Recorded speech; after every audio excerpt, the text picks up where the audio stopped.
Coming up on Mountain News this morning, the Safer Kentucky Act continues to be a hot topic as lawmakers debate two versions of the bill. And yesterday, Eastern Kentucky welcomed in the new Kentucky Community and Technical College system.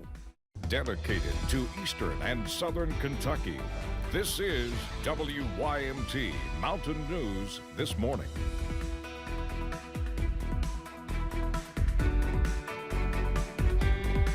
Good morning, I'm Olivia Calfee. The time is 6 a.m. on Wednesday, March 13th.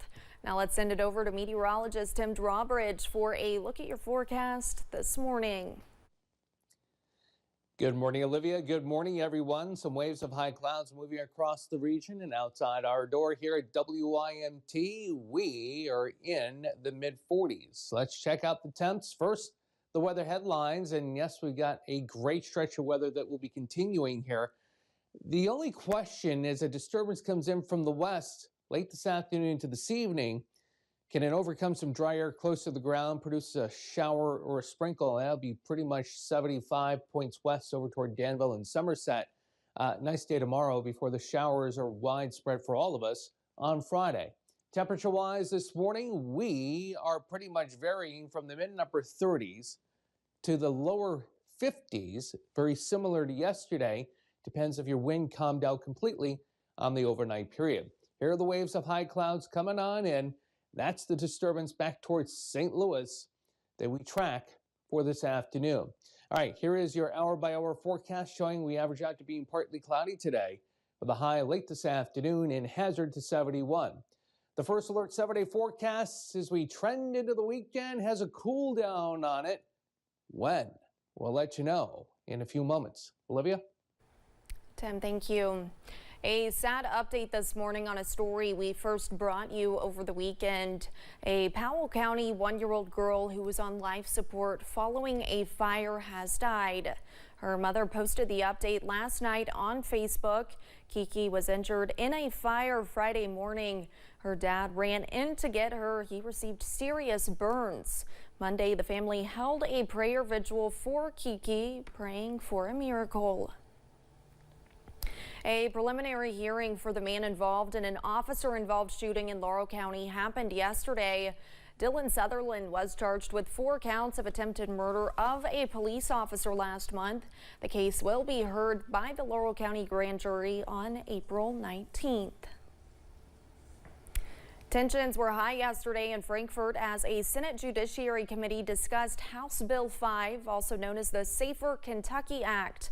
The bill aims to crack down on crime in the Commonwealth. Opponents of the bill say it also criminalizes homelessness in the process. 2 more versions of the bill were presented last night. Grayson Passamore takes a look at the bills and hears from both sides.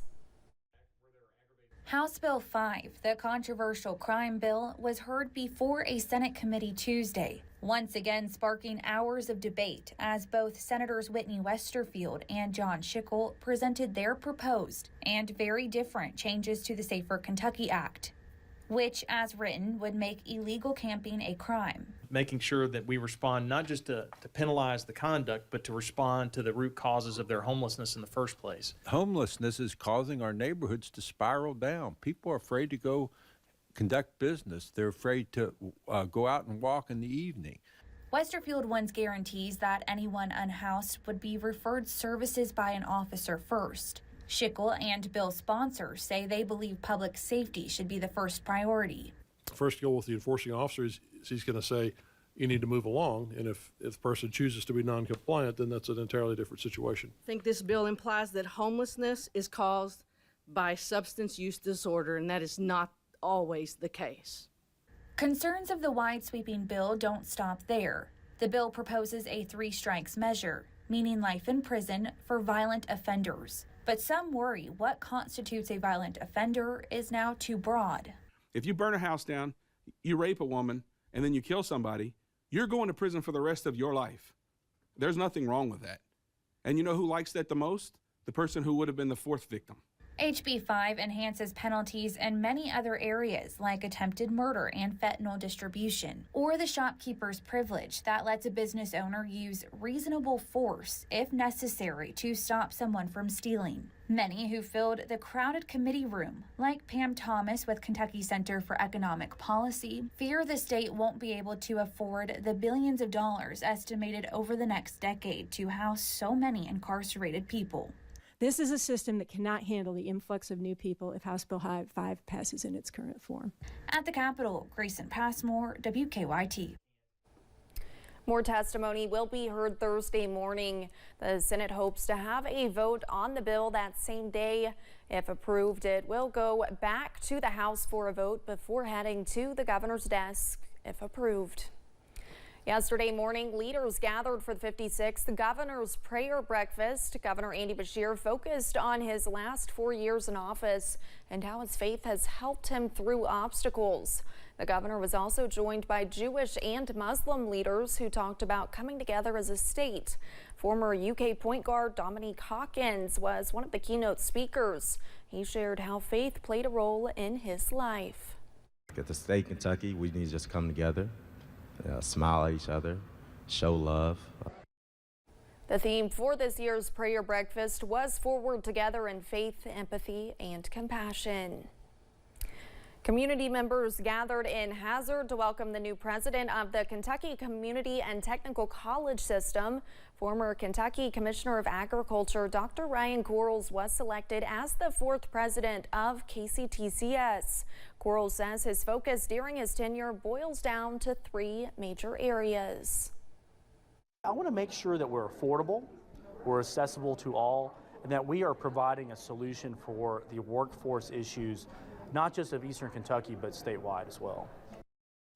Quarles says students from KCTCS schools make up 1 in 49 jobs in Kentucky and says they can do better than that. Quarles says KCTCS needs to be part of the economic development decision making.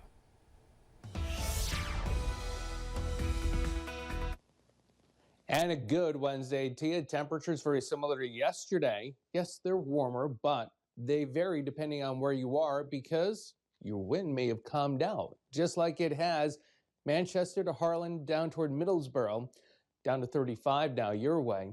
Jackson has dropped a degree here in the last hour, now at 51, 50 at Prestonsburg, still 50 as you make way toward Pikeville.